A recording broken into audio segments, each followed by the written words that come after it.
جو وہ ڈاکومنٹ تھا سائفر کا جو کہ وزیر اعظم اس وقت کے عمران خان نیازی صاحب نے اپنی تحویل میں لیا اور اس کو ایک جلسے میں انفارچونیٹلی استعمال کیا، اور اس کے بعد وہ واپس کبھی بھی جو متعلقہ محکمہ ہے اس کو لوٹایا نہیں گیا، جو اس کا طریقہ کار ہے جو آپ کے کلاسیفائڈ ڈاکومنٹس ہوتے ہیں، بعد وہ واپس کبھی بھی جو متعلقہ محکمہ ہے اس کو لوٹایا نہیں گیا، جو اس کا طریقہ کار ہے جو آپ کے کلاسیفائڈ ڈاکومنٹس ہوتے ہیں ان کے لیے کہ پہلی بات تو یہ ہے کہ وہ ڈاکومنٹ جو ہے وہ پبلک نہیں کیا جا سکتا، کسی سے شیئر نہیں ہو سکتا۔ یہ ایک ایسی انفارمیشن ہے جو کہ دو جو ممالک ہیں ان کے تعلقات کے بارے میں تھی، اسی لیے اس مراسلے کو ایک کوڈڈ زبان میں بھیجا جاتا ہے، پھر اس کو ڈی کوڈ کیا جاتا ہے، اور ڈی کوڈ کر کے جو متعلقین ہیں یعنی متعلقہ افسران یا اتھارٹیز جو ہیں سرکاری اور سیاسی جو ایگزیکٹو برانچ میں، ان کی صرف ایکسیس ہوتی ہے اس تک۔ تو یہ جس بے دریغ طریقے سے اس ڈاکومنٹ کا استعمال کیا گیا قومی سلامتی کو پس پش ڈالتے ہوئے، اور پاکستان کے جو تعلقات ہیں ایک دوست ملک کے ساتھ ان کو پس پش ڈالتے ہوئے، تو وفاقی حکومت نے سارے جو اس کے پہلو تھے ان کو سامنے رکھتے ہوئے یہ معاملہ انکوائری کے لیے ایف آئی اے کو بھجوایا تھا، جو کہ قانون کی منشا ہے۔ جو آفیشل سیکرٹس ایکٹ ہے اس کی اور ضابطہ فوجداری کی منشا یہ ہے، ریکوائرمنٹ یہ ہے کہ اس طرح کا جو بھی معاملہ آئے گا اس پہ اگر آپ نے کوئی قانونی کارروائی کرنی ہے تو وفاقی حکومت کی اجازت ہوتی ہے، پھر اس نے نامینیٹ بھی کرنا ہوتا ہے۔ سیکرٹری داخلہ کو آتھورائز کیا گیا ایز این آتھورائزڈ آفیسر، اور انہوں نے یہ معاملہ ایف آئی اے کے سپرد کیا۔ ایف آئی اے نے جب طلب کیا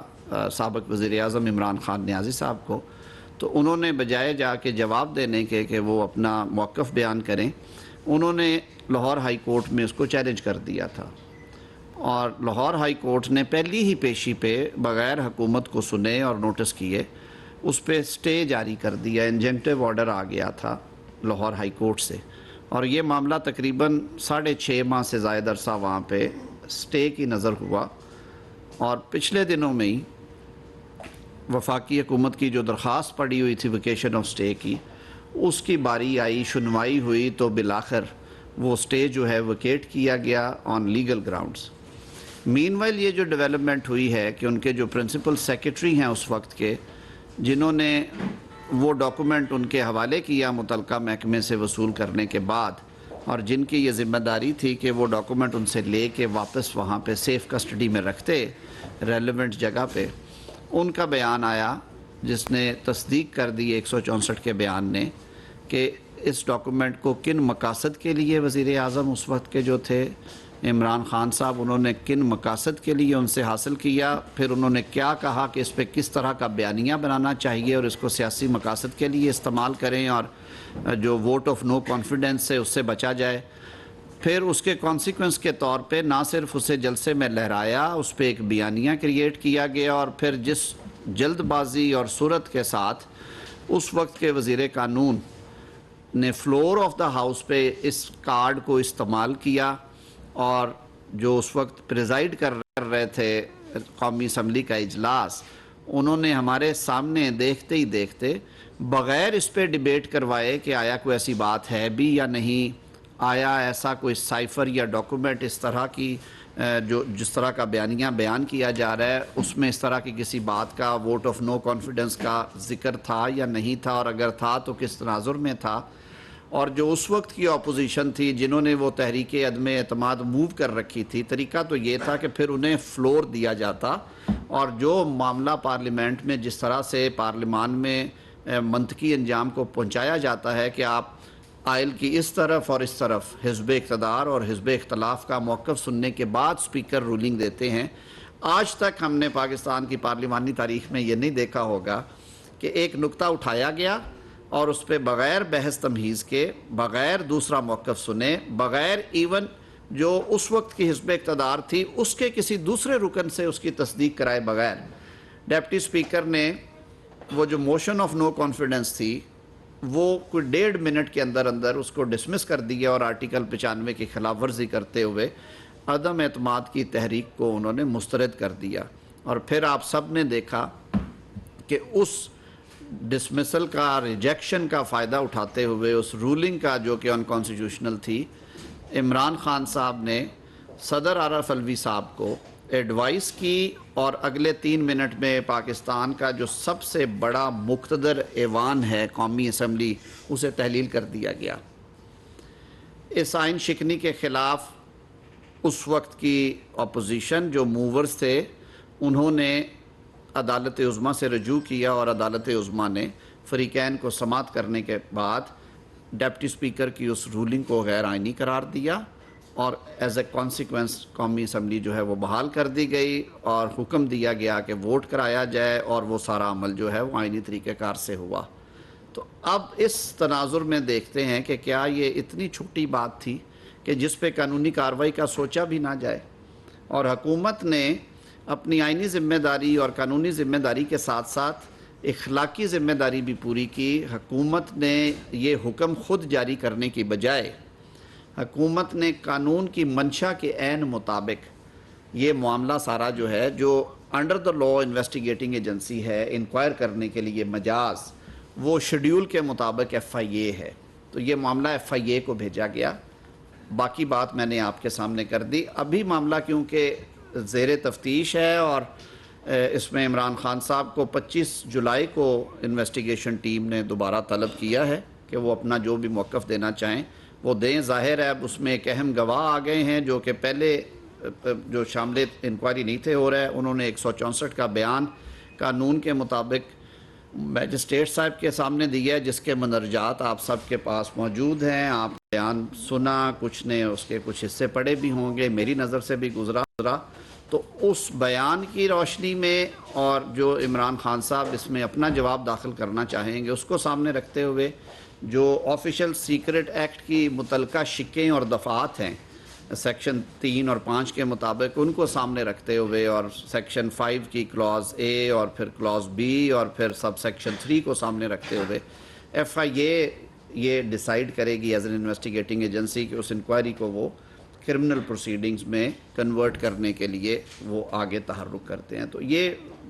اصل صورتحال تھی جو میں سمجھتا تھا کہ یہ آپ سے ڈسکس کیا جائے. اور انفارچونیٹلی اس سارے ڈرامہ اور اس کھیل کی وجہ سے جو پاکستان کو نقصان پہنچانے کی کوشش کی گئی وہ آپ سب کے سامنے ہے کہ کس طرح سے ہمارے اس دوست ملک کے ساتھ تعلقات جو ہیں وہ متاثر ہوئے. اس کی وجہ سے ہمارے کئی ملٹی لیٹرل ایگریمنٹس اور اس سے جڑی ہوئی چیزیں کس طرح سے متاثر ہوئیں، اور اس سارے جو ایک وائڈ تھا یا ایک جو خلا پیدا ہوا تھا اس کو برج کرنے میں انٹرنیشنل ریلیشنز اپنے آپ دوبارہ ان کو کانفیڈنس لیول بحال کرنے میں کتنا ٹائم لگا، اور اس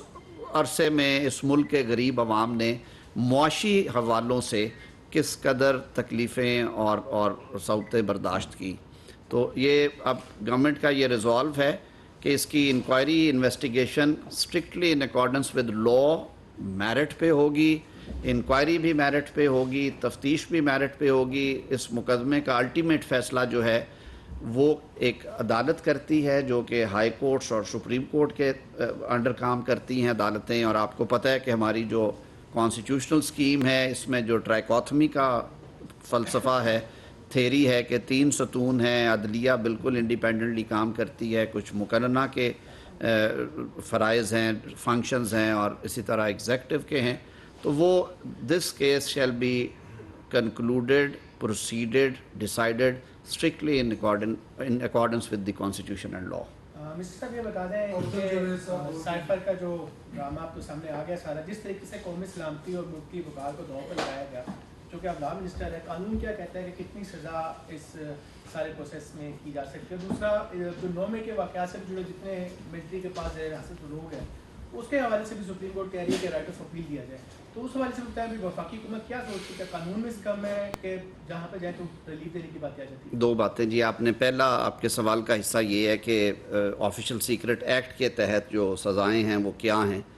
دیکھیے جو تو غیر دانستہ طور پہ اگر سلیکنیس ہو جائے اور غفلت کی وجہ سے نیگلیجنٹلی، کرمنل نیگلیجنس جسے ہم کہتے ہیں،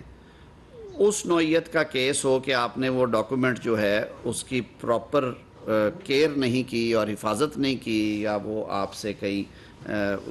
گم ہوا ہے یا گم نہیں ہوا، تو آپ نے اس کو جس قانون کے ضابطے کے تحت اس کو ہینڈل کرنا تھا آپ نے نہیں کیا، تو اس میں تو ایک کلوز وہ کہتی ہے کہ 2 سال تک سزا ہوگی۔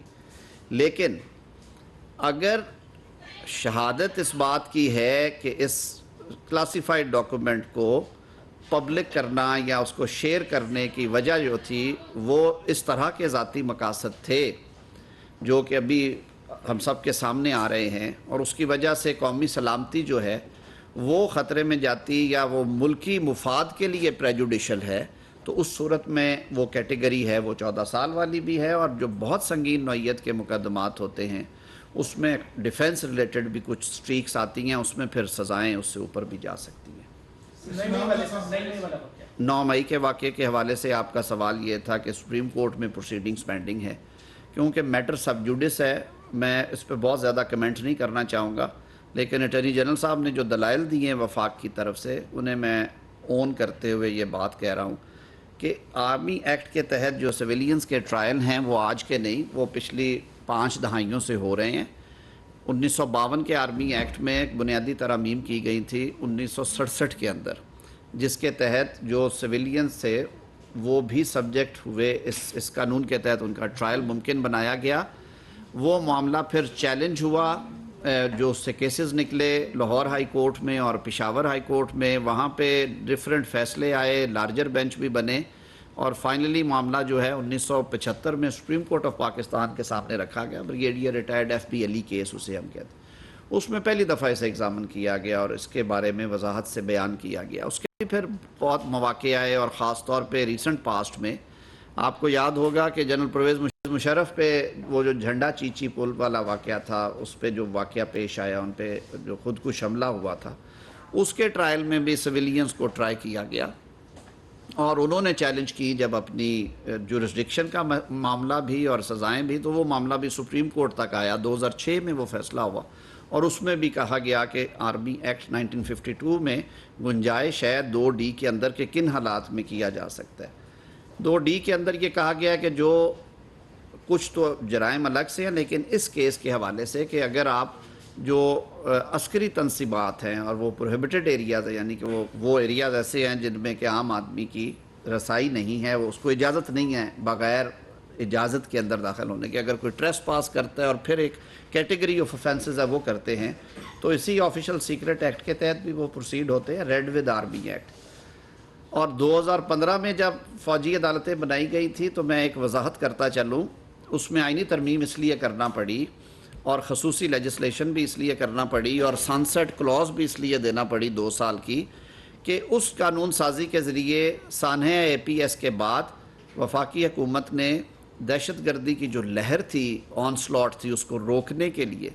اور جس طرح سے پروسیکیوٹرز اور ججز اور وکلاء انڈر تھریٹ تھے، آپ کو یاد ہوگا جو 1-2 پروسیکیوٹرز ہمارے کیسز کی پیروی، محترمہ بینظیر بھٹو شہید والے کیس کی جو پیروی کر رہے تھے انہیں شہید کر دیا گیا، اور واقعات ہوئے خیبر پختونخوا میں، تو وہ قانون سازی کی گئی کہ افینس کرنے والے بھی سویلینز، وکٹمز بھی سویلینز، اور پریمیسز بھی سویلین، یعنی کو بازار میں دھماکہ کرتا ہے آ کے جس میں سویلینز جو ہیں وہ جان کی بازی ہارتے ہیں اور ان کو شہادت ملتی ہے، اور جو مارنے والا ہے وہ بھی عسکری ادارے سے نہیں ہے، وہ بھی سویلین ہے، اور جو جائے وقوع ہے وہ بھی سول پریمیسز میں ہے، کنٹونمنٹ میں نہیں ہے۔ تو آیا ایسی صورت میں آرمی ایکٹ کا اطلاق ہو، ایسی صورت میں فوجی عدالتیں سزائیں سنا سکتی ہے؟ تو پارلیمان نے جو ترمیم کی تھی اس کو ایگزامن کیا 17 جج صاحبان نے بیٹھ کے، انہوں نے کہا کہ ہاں ہو سکتی ہے، لیکن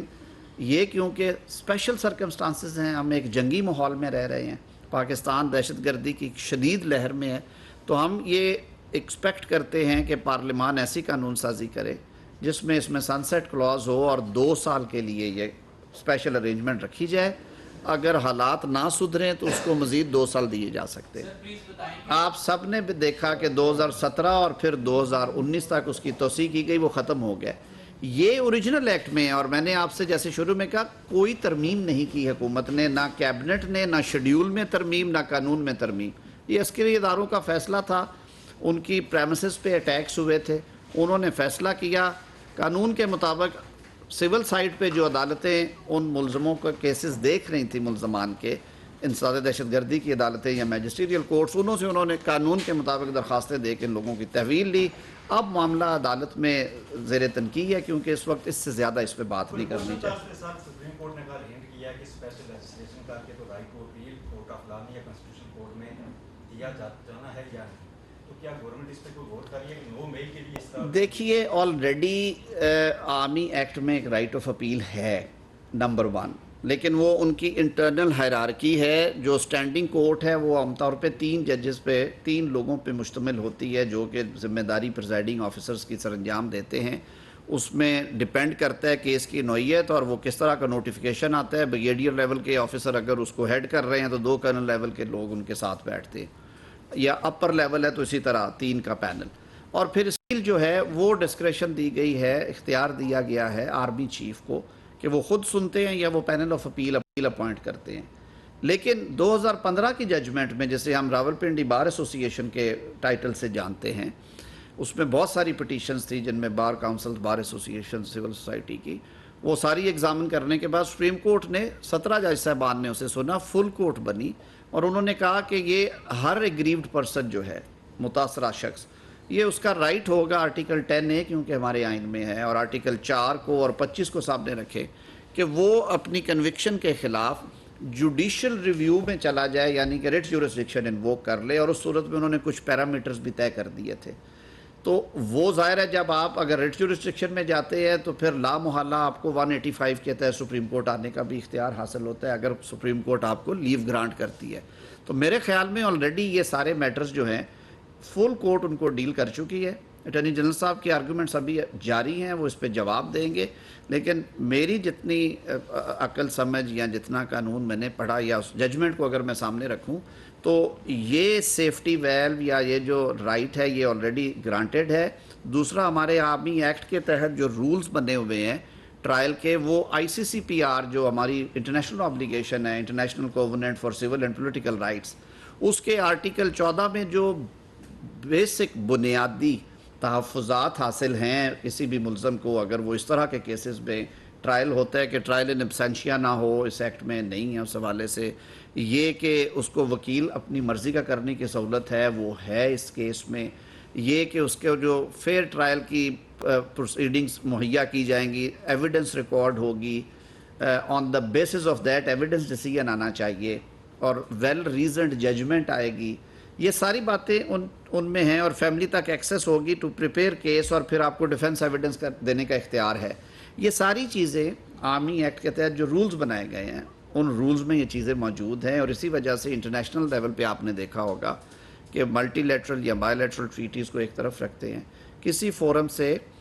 آج تک اس حوالے سے جو پاکستان کے اندرونی معاملہ ہے، کیونکہ پہلی بات تو یہ ہے